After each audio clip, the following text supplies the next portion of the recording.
No me mientas, Julián, grité, y no me importó que la gente en la cafetería volteara a mirarnos con ese juicio silencioso que tienen los extraños. Mis manos, llenas de manchas y arrugas por los 80 años que cargo encima, temblaban tanto que el té se desbordó del borde de la taza, quemando el mantel de papel. Él no se inmutó. Tenía los ojos aguados, esos mismos ojos negros que me robaron el sueño cuando tenía 20 años, pero ahora rodeados de bolsas oscuras y piel caída. Empujó la fotografía vieja hacia mí con un dedo huesudo.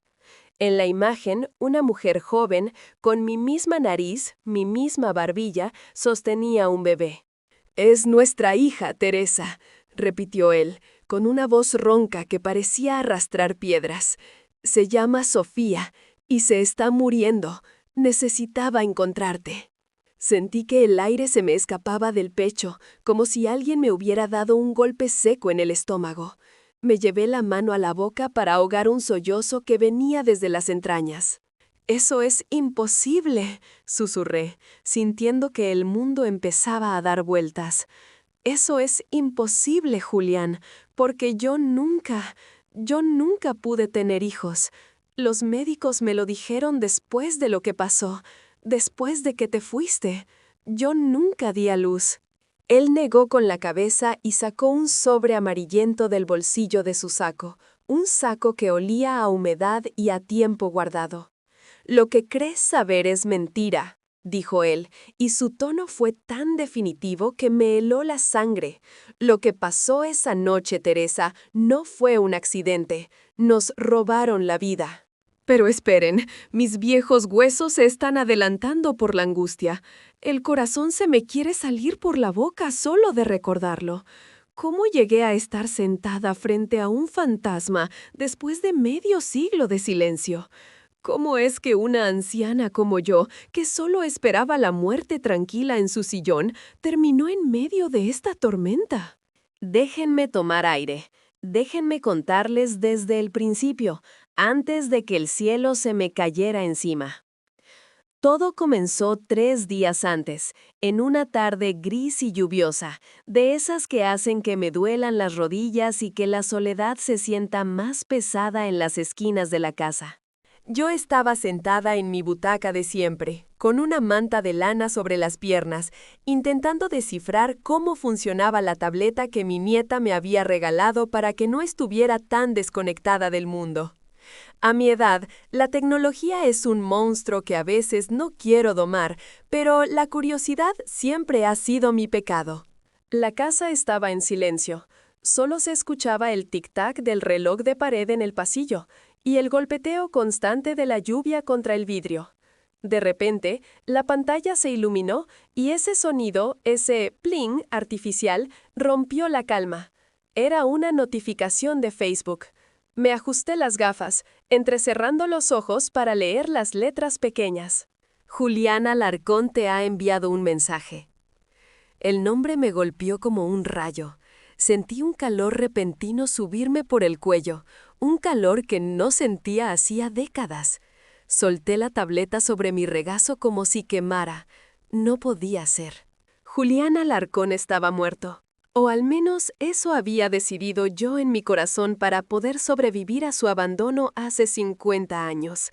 Me quedé mirando la pantalla negra, con el corazón latiendo desbocado, tan fuerte que temí que me diera un infarto ahí mismo, sola, rodeada de mis gatos de porcelana. Con el dedo tembloroso, volví a tocar la pantalla. Abrí el mensaje. Rudo, no había ninguna cortesía para suavizar el paso de 5 décadas. Solo decía: «Teresa, necesito verte. Es urgente. No me queda mucho tiempo y hay una verdad que debes saber antes de que me vaya. Te espero el jueves a las 5 en el Café de los Olivos. Por favor, no faltes. Es de vida o muerte». Leí esas palabras 1, 2, 10 veces. La respiración se me agitó. Me levanté con dificultad, apoyándome en el bastón, y caminé hasta el espejo del recibidor. ¿Qué iba a ver ese hombre de mí? ¿Qué quedaba de la Teresa de cintura fina y cabello negro azabache que él conoció? El espejo me devolvió la imagen de una anciana de pelo blanco, con la piel como papel de seda arrugado y los ojos cansados. «Estás loca si vas», me dije a mí misma en voz alta. Mi voz sonó rasposa en la casa vacía. Pero el pasado tiene una fuerza gravitacional terrible. Pasé las siguientes 2 noches sin dormir, dando vueltas en la cama, escuchando los crujidos de la casa y pensando en Julián. Recordé su olor a tabaco y madera, recordé la forma en que se reía, y recordé el dolor agudo, físico, el día que desapareció sin dejar rastro, dejándome con el corazón roto y un secreto que creí enterrado. El jueves llegó con un cielo plomizo. Me vestí con mi mejor conjunto, una blusa de seda color crema que guardaba para ocasiones especiales y una falda larga. Me puse un poco de colorete en las mejillas pálidas y me rocié el agua de lavanda que he usado toda la vida. Me sentía ridícula, como una adolescente yendo a su primera cita, pero con el peso de una vida entera en los hombros. Tomé un taxi hasta el Café de los Olivos. Mis manos no dejaban de sudar sobre el mango del bastón. El conductor, un muchacho joven que escuchaba una música estridente, me miró por el retrovisor. «¿Va a reunirse con alguien especial, abuela?», preguntó, intentando ser amable. «Con un fantasma, hijo. Voy a ver a un fantasma», le contesté, mirando por la ventanilla, viendo pasar la ciudad que había cambiado tanto, igual que nosotros.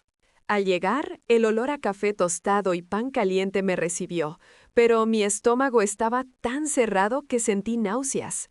Busqué con la mirada entre las mesas. Había parejas jóvenes riendo, un hombre leyendo el periódico, 2 amigas compartiendo un pastel. Y allí, en la mesa del fondo, la más alejada de la puerta, estaba él. Lo reconocí no por su rostro, que el tiempo había tallado sin piedad, sino por la forma en que sostenía las manos entrelazadas sobre la mesa, como si estuviera rezando o suplicando. Tenía el pelo completamente blanco y escaso, y vestía un traje gris que le quedaba un poco grande, como si hubiera adelgazado mucho recientemente. Me acerqué despacio. El sonido de mi bastón contra el suelo de madera anunció mi llegada. Él levantó la vista. Por un segundo vi al muchacho de 20 años en el fondo de sus pupilas y sé que él vio a la muchacha que fui detrás de mis arrugas. Se puso de pie con dificultad, apoyándose en la mesa. «Teresa», dijo. Su voz ya no era la de un barítono fuerte, era un susurro quebrado. «Julián», respondí secamente. No le di la mano. No podía tocarlo. Si lo tocaba, sentía que me desmoronaría.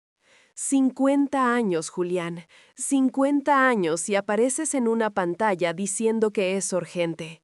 «Siéntate, por favor», suplicó, señalando la silla frente a él. Me senté, manteniendo la espalda recta, aferrada a mi dignidad como a un escudo. La camarera se acercó, pero la despedí con un gesto de la mano. No quería nada. Solo quería saber por qué este hombre había vuelto para perturbar mi paz. «Te ves bien, Teresa», empezó él, titubeando. «Ahórrate los cumplidos falsos. Somos 2 viejos al borde del final. Dijiste que era de vida o muerte. Habla, antes de que me arrepienta de haber salido de mi casa». Julián suspiró, un sonido profundo que pareció vaciarle los pulmones. Miró hacia la ventana, donde la lluvia empezaba a caer de nuevo, y luego clavó sus ojos en los míos con una intensidad que me asustó.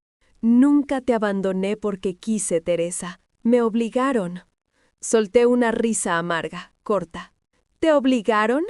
Eras un hombre hecho y derecho. Nadie te obligó a subirte a ese tren y no volver a escribirme nunca. Nadie te obligó a dejarme sola cuando más te necesitaba». «No sabes lo que dices», murmuró, y vi cómo su mandíbula se tensaba. «Mi padre y el tuyo. Ellos lo arreglaron todo. Me amenazaron, Teresa. Me dijeron que si no me iba, algo te pasaría a ti». Sentí una punzada de incredulidad. Mi padre era un hombre severo, sí, pero ¿capaz de eso? Esos son excusas de cobarde, escupí. Viniste aquí después de 50 años para limpiar tu conciencia con cuentos de viejas rencillas familiares. Si eso es todo, me voy.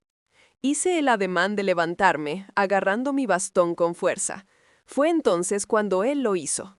Fue entonces cuando su mano, manchada por la edad, se metió en el bolsillo interior de su saco y sacó esa maldita fotografía. No es por mí, Teresa. No vine por mí, vine por ella. Puso la foto sobre la mesa, deslizándola entre el azucarero y el servilletero. Miré la imagen sin querer hacerlo.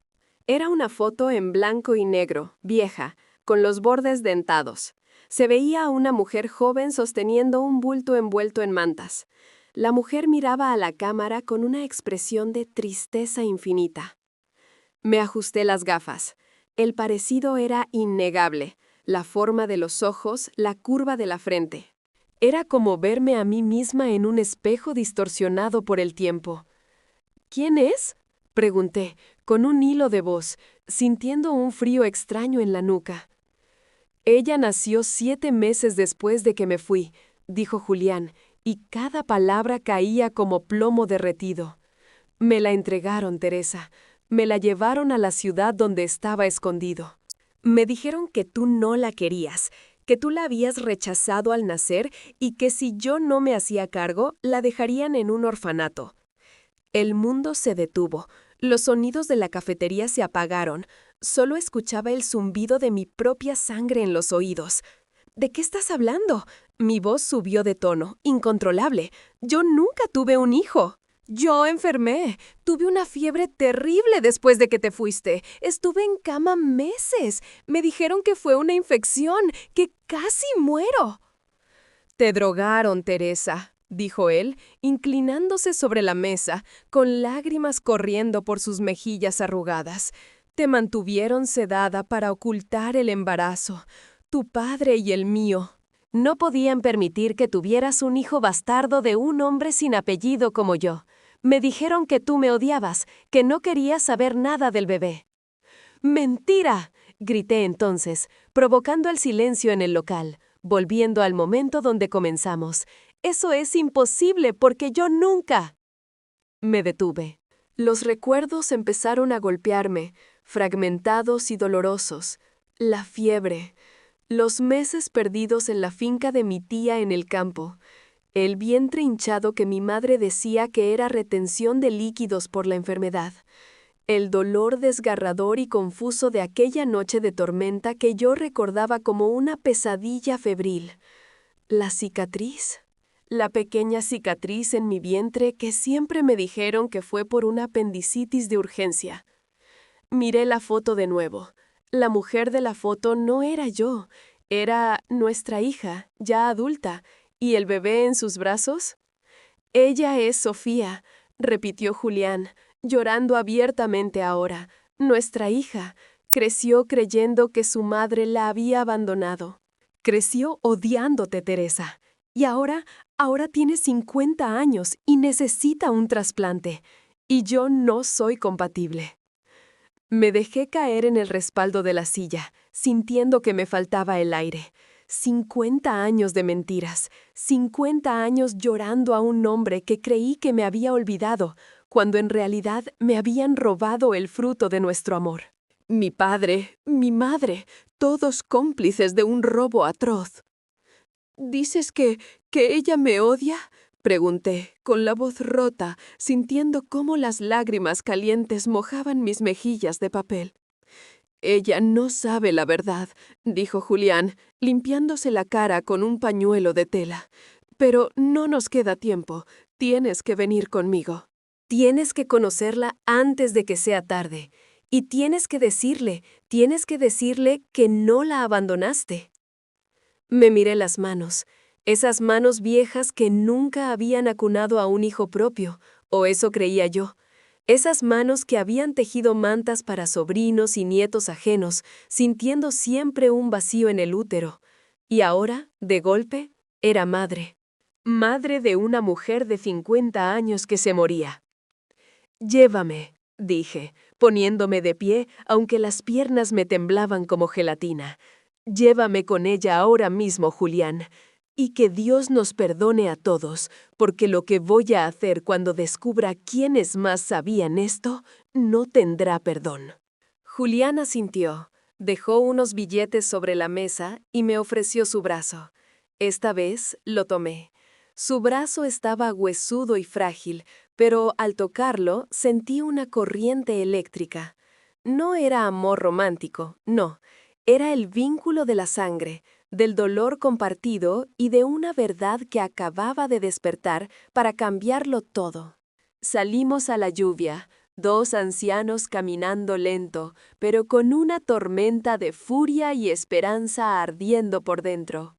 El viaje en el coche de Julián fue un descenso a los infiernos, aunque por fuera solo pareciera un trayecto bajo la lluvia en un sedán viejo que olía a pino sintético y a tapicería gastada. El limpiaparabrisas chillaba contra el vidrio con un ritmo agónico, un ink, ink que se metía en mi cabeza y no me dejaba pensar con claridad. Yo iba sentada en el asiento del copiloto, aferrada a la manija de la puerta como si temiera que el coche fuera a salir volando, mirando de reojo a ese anciano que conducía con la nariz casi pegada al volante. Manejaba con dificultad. Sus manos, llenas de manchas hepáticas, apretaban el volante con tanta fuerza que los nudillos se le ponían blancos. Yo no podía dejar de mirar esas manos.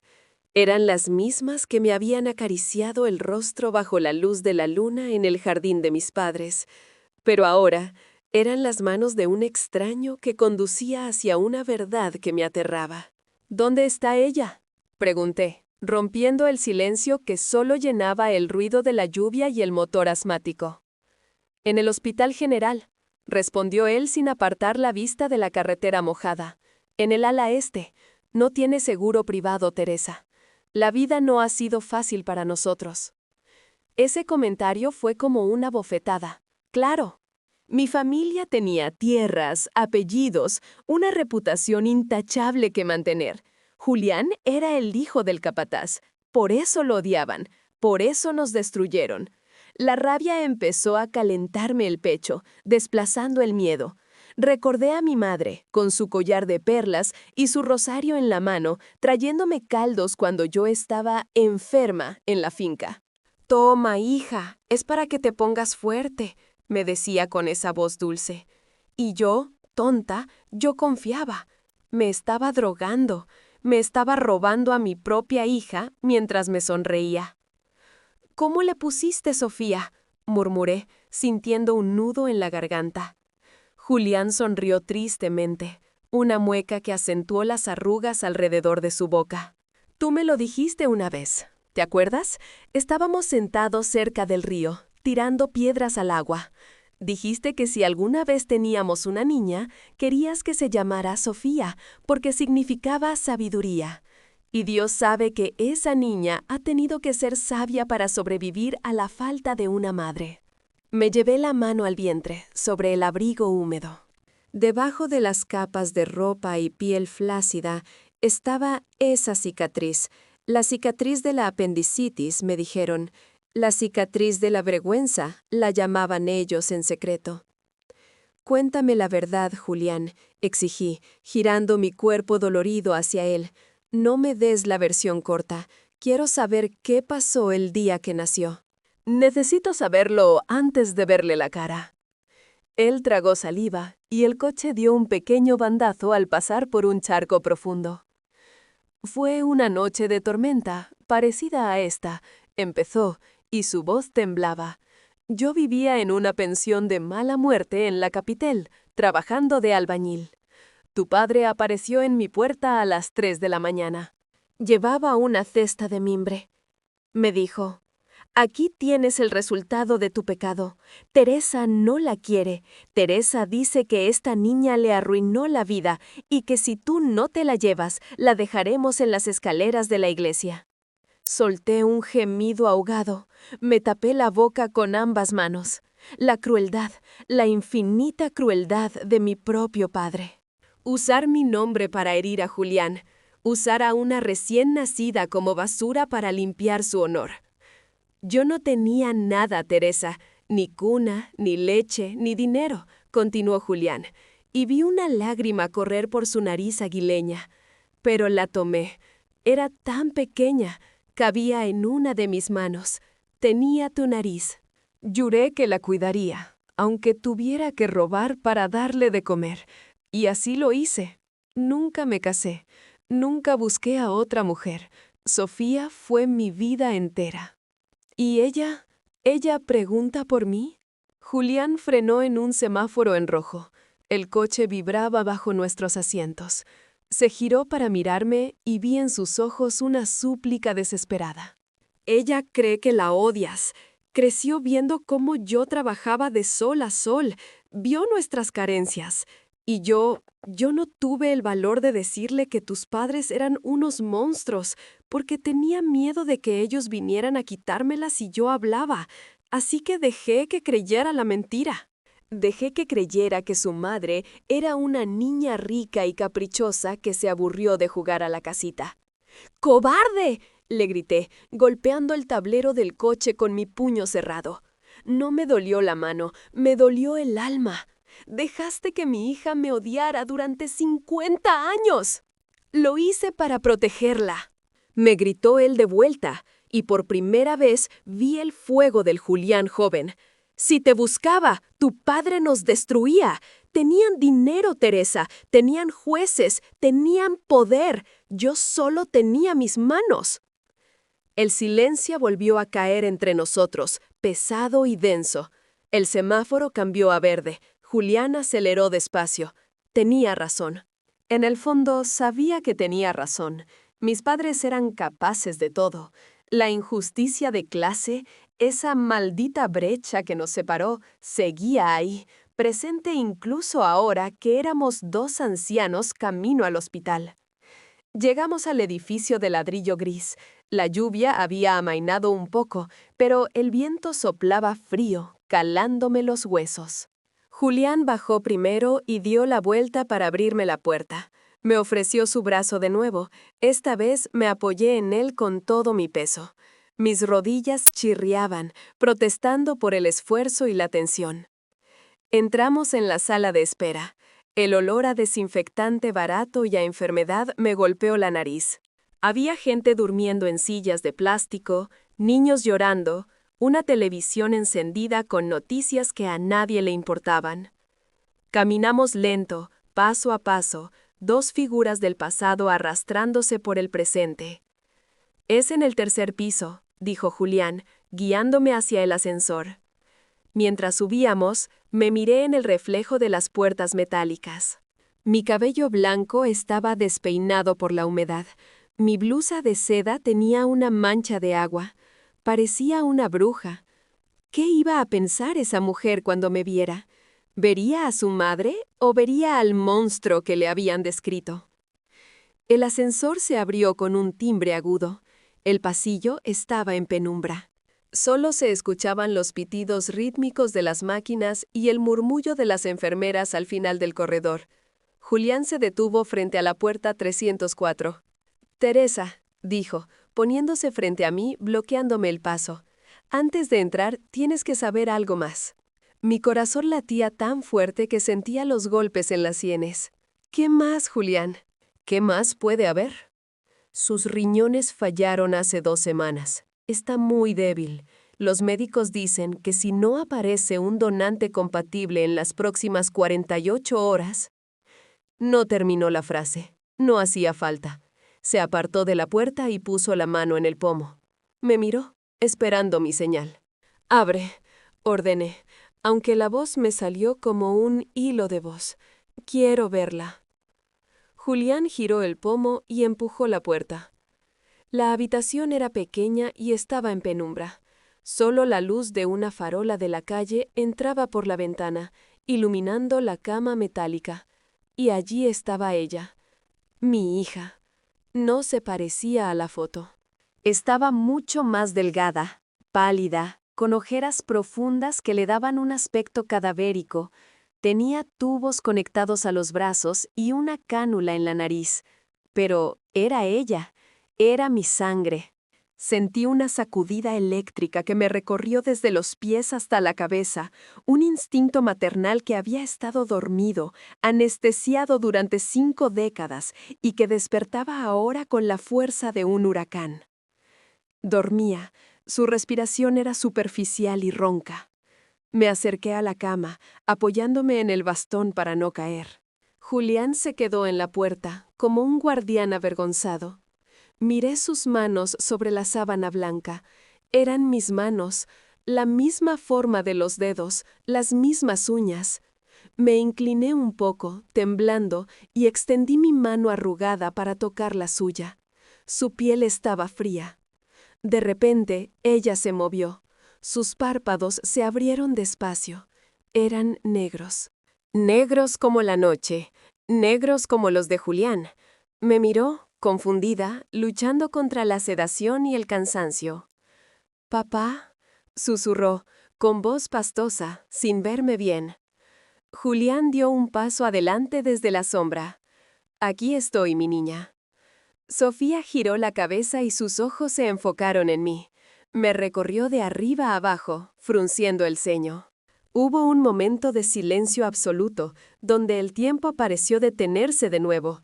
Vi cómo la confusión en su rostro se transformaba lentamente en reconocimiento, y luego en algo mucho más duro. «¿Quién es esta señora, papá?», preguntó, pero su tono no era de curiosidad, era de sospecha. Yo abrí la boca para hablar, para decirle, «Soy yo, soy tu mamá, no sabía que existías», pero las palabras se me atascaron en la garganta. ¿Cómo se empieza a explicar una vida entera de ausencias en un segundo? «Sofía», empezó Julián, acercándose al otro lado de la cama. Pero ella no dejó de mirarme. Sus ojos se entrecerraron, y vi en ellos el mismo gesto que yo hago cuando estoy enfadada, esa mirada terca, dura.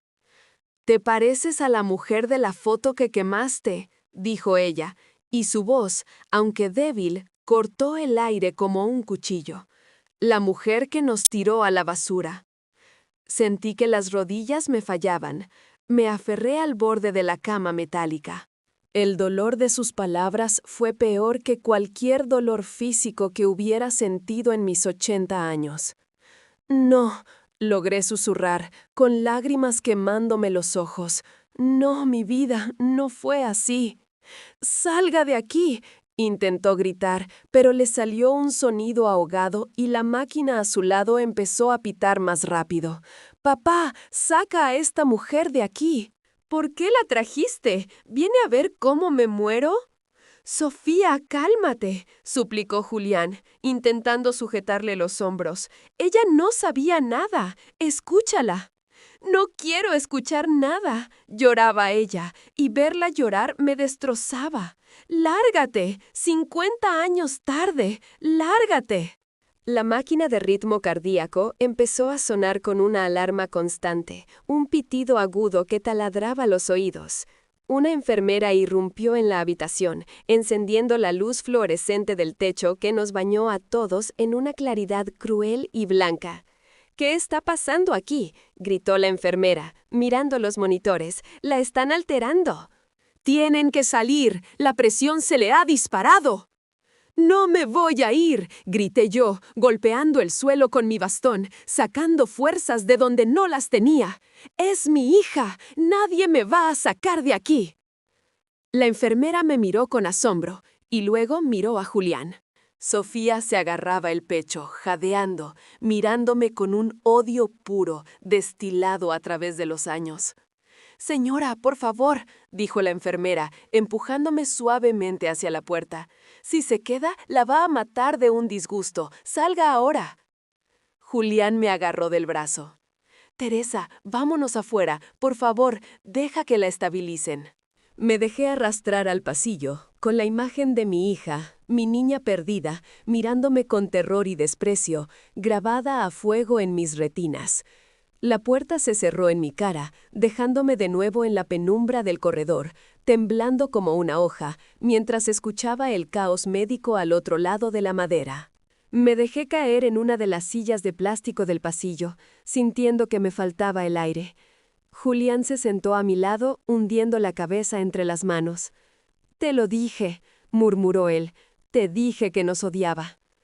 Me sequé las lágrimas con el dorso de la mano, manchando mi piel de rímel y polvo.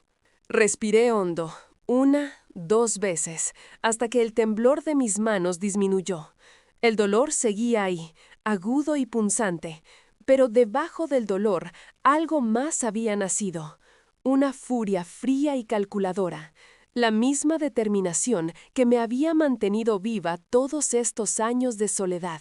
«No me importa que me odie, Julián», dije, y mi voz sonó extrañamente calmada, firme. «Tiene derecho a odiarme, pero no voy a dejar que se muera pensando que soy el monstruo que mis padres crearon». Me giré hacia él y le clavé la mirada. «Dijiste que necesita un riñón y que tú no eres compatible». Julián levantó la cabeza, mirándome con los ojos rojos. «No, yo tengo diabetes y soy grupo B. Ella es grupo A, como tú». «Exacto, como yo». Me levanté de la silla, ignorando el dolor de mis caderas, ignorando el cansancio de mis 80 años. «Busca a un médico, Julián, ahora mismo». «Teresa, ¿qué vas a hacer? Eres una anciana». «Ningún médico va a aceptar». «He dicho que busques a un médico», le corté. «Tengo dinero, tengo todo el dinero que mis malditos padres me dejaron manchado de sangre y mentiras. Voy a pagar lo que sea necesario, voy a mover el cielo y la tierra. Y si tengo que dar mi vida en esa mesa de operaciones para que ella viva, lo haré. Es la única forma de que me crea». Julián me miró como si viera a un fantasma, o quizás a un ángel vengador. Asintió lentamente y se levantó para ir hacia el mostrador de enfermería. Yo me quedé allí mirando la puerta cerrada de la habitación 304. «Aguanta, Sofía», susurré al aire estéril del hospital. «Mamá ha vuelto. Y esta vez nadie me va a separar de ti, ni siquiera la muerte». El viaje en el coche de Julián fue un descenso a los infiernos, aunque por fuera solo pareciera un trayecto bajo la lluvia en un sedán viejo que olía a pino sintético y a tapicería gastada. El limpiaparabrisas chillaba contra el vidrio con un ritmo agónico, un sonido que se metía en mi cabeza y no me dejaba pensar con claridad. Yo iba sentada en el asiento del copiloto, aferrada a la manija de la puerta como si temiera que el coche fuera a salir volando, mirando de reojo a ese anciano que conducía con la nariz casi pegada al volante. Manejaba con dificultad. Sus manos, llenas de manchas hepáticas, apretaban el volante con tanta fuerza que los nudillos se le ponían blancos. Yo no podía dejar de mirar esas manos. Eran las mismas que me habían acariciado el rostro bajo la luz de la luna en el jardín de mis padres, pero ahora eran las manos de un extraño que conducía hacia una verdad que me aterraba. «¿Dónde está ella?», pregunté, rompiendo el silencio que solo llenaba el ruido de la lluvia y el motor asmático. «En el Hospital General», respondió él sin apartar la vista de la carretera mojada. «En el ala este. No tiene seguro privado, Teresa. La vida no ha sido fácil para nosotros». Ese comentario fue como una bofetada. Claro, mi familia tenía tierras, apellidos, una reputación intachable que mantener. Julián era el hijo del capataz. Por eso lo odiaban, por eso nos destruyeron. La rabia empezó a calentarme el pecho, desplazando el miedo. Recordé a mi madre, con su collar de perlas y su rosario en la mano, trayéndome caldos cuando yo estaba enferma en la finca aquella noche de tormenta que yo recordaba como una pesadilla febril. «Toma, hija, es para que te pongas fuerte», me decía con esa voz dulce. Y yo, tonta, yo confiaba. Me estaba drogando. Me estaba robando a mi propia hija mientras me sonreía. La cicatriz. La pequeña cicatriz en mi vientre que siempre me dijeron que fue por una apendicitis de urgencia. Dios mío, me abrieron como a una res para sacarme lo que más amaba. ¿Cómo le pusiste, Sofía?, murmuré, sintiendo un nudo en la garganta. Julián sonrió tristemente, una mueca que acentuó las arrugas alrededor de su boca. Tú me lo dijiste una vez, ¿te acuerdas? Estábamos sentados cerca del río, tirando piedras al agua. Dijiste que si alguna vez teníamos una niña, querías que se llamara Sofía, porque significaba sabiduría. Y Dios sabe que esa niña ha tenido que ser sabia para sobrevivir a la falta de una madre. Me llevé la mano al vientre, sobre el abrigo húmedo.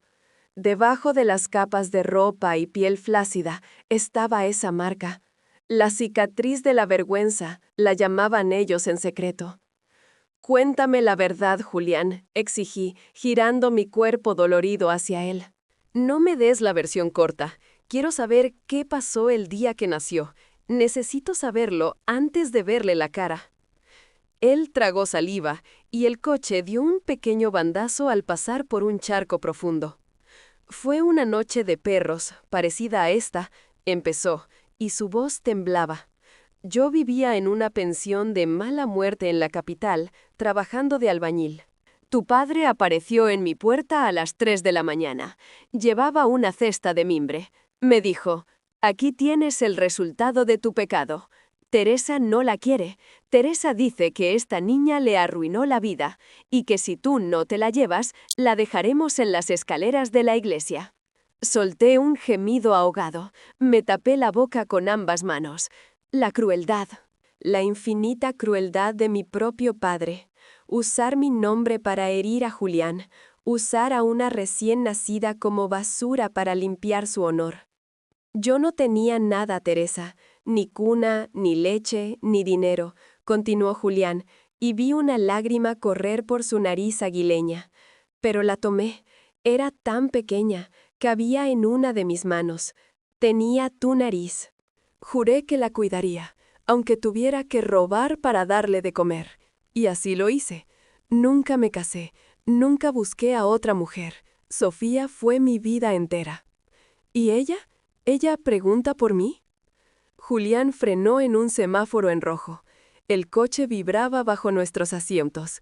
Se giró para mirarme y vi en sus ojos una súplica desesperada. Ella cree que la odias. Creció viendo cómo yo trabajaba de sol a sol. Vio nuestras carencias. Y yo no tuve el valor de decirle que tus padres eran unos monstruos, porque tenía miedo de que ellos vinieran a quitármela si yo hablaba. Así que dejé que creyera la mentira. Dejé que creyera que su madre era una niña rica y caprichosa, que se aburrió de jugar a la casita.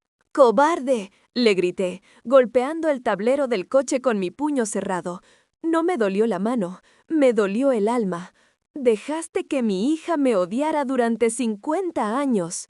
Lo hice para protegerla. Me gritó él de vuelta, y por primera vez vi el fuego del Julián joven. Si te buscaba, tu padre nos destruía. Tenían dinero, Teresa, tenían jueces, tenían poder. Yo solo tenía mis manos. El silencio volvió a caer entre nosotros, pesado y denso. El semáforo cambió a verde. Julián aceleró despacio. Tenía razón. En el fondo, sabía que tenía razón. Mis padres eran capaces de todo. La injusticia de clase, esa maldita brecha que nos separó, seguía ahí, presente incluso ahora, que éramos dos ancianos camino al hospital. Llegamos al edificio de ladrillo gris. La lluvia había amainado un poco, pero el viento soplaba frío, calándome los huesos. Julián bajó primero y dio la vuelta para abrirme la puerta. Me ofreció su brazo de nuevo. Esta vez me apoyé en él con todo mi peso. Mis rodillas chirriaban, protestando por el esfuerzo y la tensión.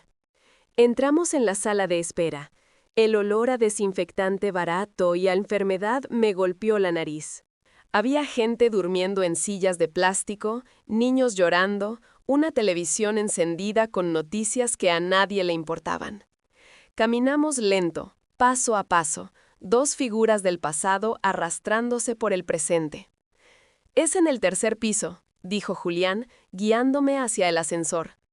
Mientras subíamos, me miré en el reflejo de las puertas metálicas. Mi cabello blanco estaba despeinado por la humedad. Mi blusa de seda tenía una mancha de agua. Parecía una bruja. ¿Qué iba a pensar esa mujer cuando me viera? ¿Vería a su madre o vería al monstruo que le habían descrito? El ascensor se abrió con un timbre agudo. El pasillo estaba en penumbra. Solo se escuchaban los pitidos rítmicos de las máquinas y el murmullo de las enfermeras al final del corredor. Julián se detuvo frente a la puerta 304.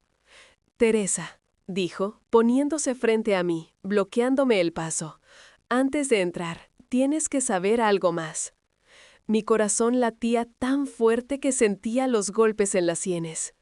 «¿Qué más, Julián? ¿Qué más puede haber?» «Sus riñones fallaron hace 2 semanas. Está muy débil. Los médicos dicen que si no aparece un donante compatible en las próximas 48 horas... No terminó la frase. No hacía falta. Se apartó de la puerta y puso la mano en el pomo. Me miró, esperando mi señal. «Abre», ordené, aunque la voz me salió como un hilo. «Quiero verla». Julián giró el pomo y empujó la puerta. La habitación era pequeña y estaba en penumbra. Solo la luz de una farola de la calle entraba por la ventana, iluminando la cama metálica. Y allí estaba ella, mi hija. No se parecía a la foto. Estaba mucho más delgada, pálida, con ojeras profundas que le daban un aspecto cadavérico. Tenía tubos conectados a los brazos y una cánula en la nariz. Pero era ella. Era mi sangre. Sentí una sacudida eléctrica que me recorrió desde los pies hasta la cabeza, un instinto maternal que había estado dormido, anestesiado durante 5 décadas y que despertaba ahora con la fuerza de un huracán. Dormía. Su respiración era superficial y ronca. Me acerqué a la cama, apoyándome en el bastón para no caer. Julián se quedó en la puerta, como un guardián avergonzado. Miré sus manos sobre la sábana blanca. Eran mis manos. La misma forma de los dedos, las mismas uñas. Me incliné un poco, temblando, y extendí mi mano arrugada para tocar la suya. Su piel estaba fría. De repente, ella se movió. Sus párpados se abrieron despacio. Eran negros. Negros como la noche, negros como los de Julián.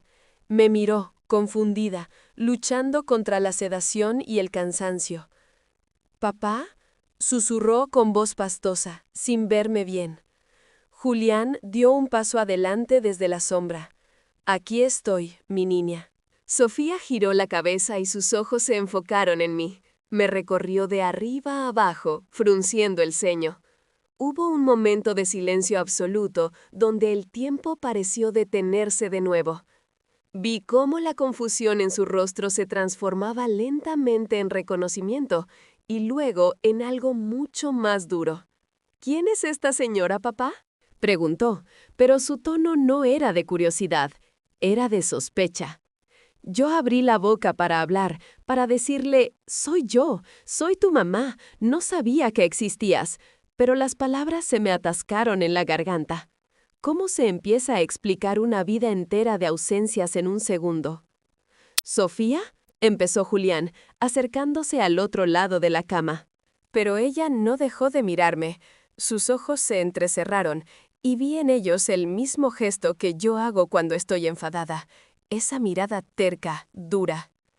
«Te pareces a la mujer de la foto que quemaste», dijo ella, y su voz, aunque débil, cortó el aire como un cuchillo. «La mujer que nos tiró a la basura». Sentí que las rodillas me fallaban. Me aferré al borde de la cama metálica. El dolor de sus palabras fue peor que cualquier dolor físico que hubiera sentido en mis 80 años. «No», logré susurrar, con lágrimas quemándome los ojos. «No, mi vida, no fue así». «Salga de aquí», intentó gritar, pero le salió un sonido ahogado y la máquina a su lado empezó a pitar más rápido. «Papá, saca a esta mujer de aquí. ¿Por qué la trajiste? ¿Viene a ver cómo me muero?». Sofía, cálmate, suplicó Julián, intentando sujetarle los hombros. Ella no sabía nada. Escúchala. No quiero escuchar nada, lloraba ella, y verla llorar me destrozaba. Lárgate, 50 años tarde, lárgate. La máquina de ritmo cardíaco empezó a sonar con una alarma constante, un pitido agudo que taladraba los oídos. Una enfermera irrumpió en la habitación, encendiendo la luz fluorescente del techo que nos bañó a todos en una claridad cruel y blanca. «¿Qué está pasando aquí?», gritó la enfermera, mirando los monitores. «La están alterando». «Tienen que salir. La presión se le ha disparado». «No me voy a ir», grité yo, golpeando el suelo con mi bastón, sacando fuerzas de donde no las tenía. «Es mi hija. Nadie me va a sacar de aquí». La enfermera me miró con asombro y luego miró a Julián. Sofía se agarraba el pecho, jadeando, mirándome con un odio puro, destilado a través de los años. «Señora, por favor», dijo la enfermera, empujándome suavemente hacia la puerta. «Si se queda, la va a matar de un disgusto. Salga ahora». Julián me agarró del brazo. «Teresa, vámonos afuera. Por favor, deja que la estabilicen». Me dejé arrastrar al pasillo, con la imagen de mi hija, mi niña perdida, mirándome con terror y desprecio, grabada a fuego en mis retinas. La puerta se cerró en mi cara, dejándome de nuevo en la penumbra del corredor, temblando como una hoja, mientras escuchaba el caos médico al otro lado de la madera. Me dejé caer en una de las sillas de plástico del pasillo, sintiendo que me faltaba el aire. Julián se sentó a mi lado, hundiendo la cabeza entre las manos. «Te lo dije», murmuró él. «Te dije que nos odiaba». Me sequé las lágrimas con el dorso de la mano, manchando mi piel de rímel y polvo. Respiré hondo, 1, 2 veces, hasta que el temblor de mis manos disminuyó. El dolor seguía ahí, agudo y punzante, pero debajo del dolor algo más había nacido. Una furia fría y calculadora, la misma determinación que me había mantenido viva todos estos años de soledad. «No me importa que me odie, Julián», dije, y mi voz sonó extrañamente calmada, firme. «Tiene derecho a odiarme, pero no voy a dejar que se muera pensando que soy el monstruo que mis padres crearon». Me giré hacia él y le clavé la mirada. «Dijiste que necesita un riñón y que tú no eres compatible». Julián levantó la cabeza, mirándome con los ojos rojos. «No, yo tengo diabetes y soy grupo B. Ella es grupo A, como tú». «Exacto, como yo». Me levanté de la silla, ignorando el dolor de mis caderas, ignorando el cansancio de mis 80 años. «Busca un médico, Julián, ahora mismo». «Teresa, ¿qué vas a hacer? Eres una anciana». «Ningún médico va a aceptar». «He dicho que busques a un médico», le corté. «Tengo dinero. Tengo todo el dinero que mis malditos padres me dejaron manchado de sangre y mentiras. Voy a pagar lo que sea necesario. Voy a mover el cielo y la tierra. Y si tengo que dar mi vida en esa mesa de operaciones para que ella viva, lo haré. Es la única forma de que me crea». Julián me miró como si viera a un fantasma, o quizás a un ángel vengador. Asintió lentamente y se levantó para ir hacia el mostrador de enfermería.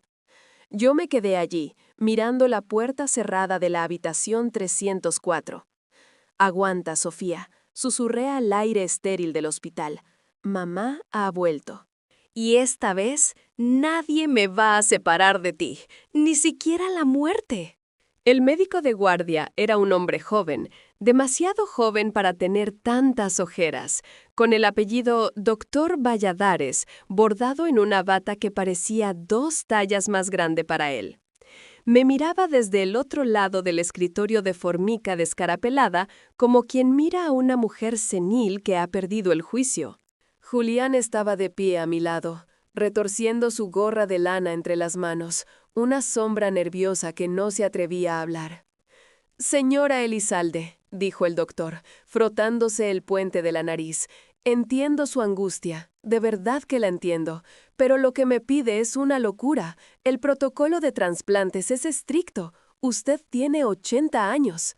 Someterla a una nefrectomía, una cirugía mayor para extraer un órgano, conlleva un riesgo de mortalidad altísimo. Ningún anestesista va a querer firmar eso. Golpeé el suelo con mi bastón, un golpe seco que resonó en el pequeño despacho lleno de carpetas apiladas. No le estoy pidiendo que me venda un seguro de vida, doctor. Le estoy diciendo que soy compatible. Eso no lo sabemos todavía, replicó él cansado. Lo sé yo, insistí, inclinándome hacia adelante, ignorando el pinchazo de dolor en mi espalda baja.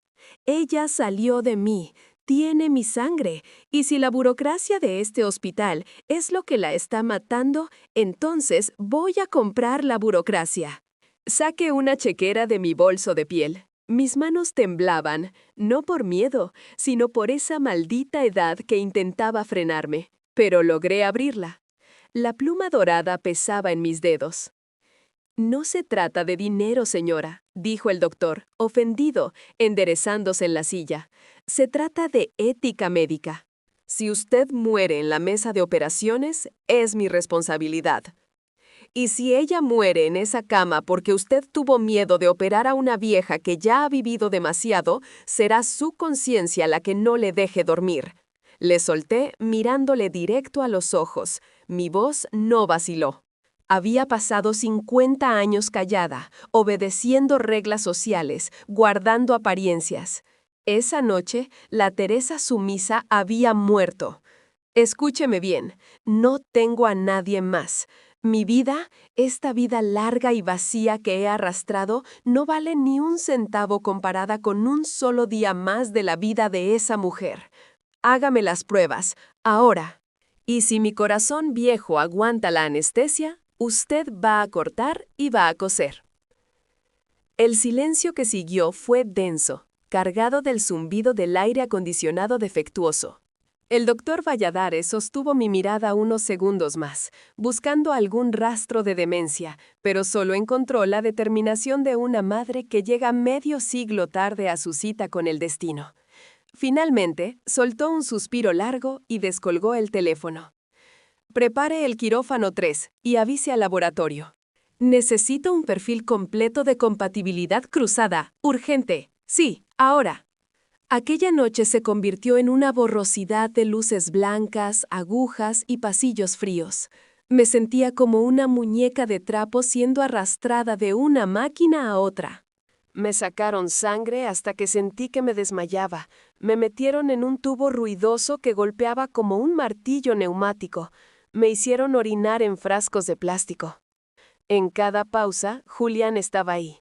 Me traía agua, me ayudaba a ponerme la bata de hospital que dejaba mi espalda desnuda al aire helado. Él no decía nada, pero su presencia era un ancla. Cerca de las 4 de la mañana, nos quedamos solos en una sala de espera privada mientras procesaban los últimos resultados. El hospital estaba en ese silencio sepulcral de la madrugada, donde solo se escuchan los pasos lejanos y algún quejido ahogado. Me miré las manos. La piel era fina como el papel de cebolla, llena de manchas, con las venas azules marcadas como ríos en un mapa antiguo. ¿Tienes miedo?, preguntó Julián en voz baja. Estaba sentado frente a mí, con un café de máquina humeando entre las manos. Tengo terror, admití, recostando la cabeza en la pared fría. No de morir, Julián. Tengo miedo de que no sirva, de que mi cuerpo esté tan podrido por la amargura de estos años que mi riñón no le sirva de nada. ¿Te imaginas? Darle una parte de mí y que su cuerpo la rechace como me rechazó ella hoy. Julián se levantó y se sentó a mi lado. Hizo algo que no había hecho en 50 años. Tomó mi mano. Su palma era callosa, áspera, cálida. El contraste con mi piel fría me hizo estremecer. Ella no te rechazó a ti, Teresa. Rechazó el dolor. Sofía es fuerte, tiene tu carácter. Si fueras tú la que estuviera en esa cama y ella apareciera de la nada, habrías reaccionado igual. Se parecía tanto a mi madre cuando se enfadaba. Susurré, y una lágrima solitaria rodó por mi mejilla. Esos ojos. Teresa, hay algo que nunca te dije. Julián apretó mi mano. Cuando ella tenía 6 años, se enfermó de sarampión. Tuvo mucha fiebre. En su delirio, llamaba a su mamá. Yo no sabía qué hacer, así que le inventé un cuento. Le dije que su mamá era una reina que vivía en un castillo muy lejos, atrapada por un dragón, y que no podía venir porque el dragón no la dejaba. Sonreí con tristeza. Mis padres eran el dragón. Sí, y esta noche tú has venido a matar al dragón. La puerta se abrió y el doctor Valladares entró. Traía unos papeles en la mano y su expresión había cambiado. Ya no había condescendencia, sino una mezcla de asombro y preocupación grave. Señora Elizalde, dijo, acercándose, los resultados son inusuales. Sentí que el corazón se me paraba. Julián se puso tenso a mi lado. ¿No soy compatible?, pregunté, con un hilo de voz. Al contrario, dijo el médico, mirando los papeles como si no pudiera creerlo. Es una compatibilidad casi perfecta. 6 de 6 antígenos. Es rarísimo ver esto incluso entre hermanos, mucho menos entre madre e hija con tanta diferencia de edad. Su riñón, funcionalmente, está en condiciones sorprendentes para su edad biológica. Solté el aire que había estado conteniendo. Julián soltó una risa nerviosa, corta, como un ladrido. Pero, el médico levantó un dedo, borrando mi alivio, mis preocupaciones sobre su salud cardiorrespiratoria se mantienen. Su presión arterial está peligrosamente alta. La anestesia general a su edad es un riesgo masivo. Hay un 40% de probabilidades de que usted sufra un paro cardíaco durante la extracción o en el postoperatorio inmediato. Me levanté despacio, alisando la bata azul de hospital que me habían puesto. Me sentí extrañamente ligera. 40%, repetí. Eso significa que hay un 60% de que viva. Y un 100% de que mi hija tenga una oportunidad. ¿Dónde firmo? El médico me tendió una tabla con varios documentos, letra pequeña, términos legales, exención de responsabilidad. Firmé mi nombre con la caligrafía elegante que me habían enseñado en el colegio de monjas, esa misma firma que había usado para autorizar ventas de propiedades y negocios vacíos, pero que nunca había servido para nada importante. Hasta hoy. La prepararemos de inmediato. La cirugía de Sofía y la suya serán simultáneas en quirófanos contiguos. Empezaremos en 1 hora. Cuando el médico salió, me giré hacia Julián. «Quiero verla», dije, «una última vez antes de que me duerman». «Teresa, está sedada. La están preparando. Por favor». Me llevaron en silla de ruedas hasta la puerta de preanestesia. Allí estaba ella, en una camilla, ya con el gorro quirúrgico puesto, dormida profundamente por los sedantes. Parecía tan pequeña, tan frágil. Me acerqué con esfuerzo. El enfermero me dio 1 minuto. Me incliné sobre ella, rozando su mejilla con mis labios secos. Olía a antiséptico, pero debajo de eso, olía a ella, un olor que mi memoria biológica reconoció al instante. «Perdóname por no haber luchado antes», susurré en su oído. «Fui cobarde. Dejé que me robaran la vida. Pero te prometo, mi niña, que lo que me queda de vida te la voy a dar a ti. Todo lo que soy, todo lo que tengo, ahora es tuyo». Saqué de mi bata un sobre que había escrito apresuradamente en la sala de espera, con letra temblorosa. Se lo dejé sobre el pecho bajo la manta térmica. «Si no despierto», le dije a Julián, que lloraba en silencio junto a la puerta, «asegúrate de que lea esto. Asegúrate de que sepa que nunca, ni un solo día de estos 50 años, dejé de pensar en ella». Julián asintió, incapaz de hablar. Vinieron los celadores. Sentí el pinchazo en el brazo. El mundo empezó a volverse algodonoso y lento. Mientras me empujaban por el pasillo hacia las puertas batientes del quirófano, Miré las luces del techo pasar una tras otra, como estrellas fugaces. No sentía miedo. Por primera vez en décadas sentía paz. Iba a cerrar el círculo. La herida que me hicieron en el vientre hace 50 años para sacármela, se abriría hoy de nuevo para devolverle la vida. Era justicia. Era amor. Cerré los ojos y me dejé llevar por la oscuridad, escuchando solo el latido rítmico de mi propio corazón, contando los segundos que me quedaban, ofreciendo cada uno de ellos por ella.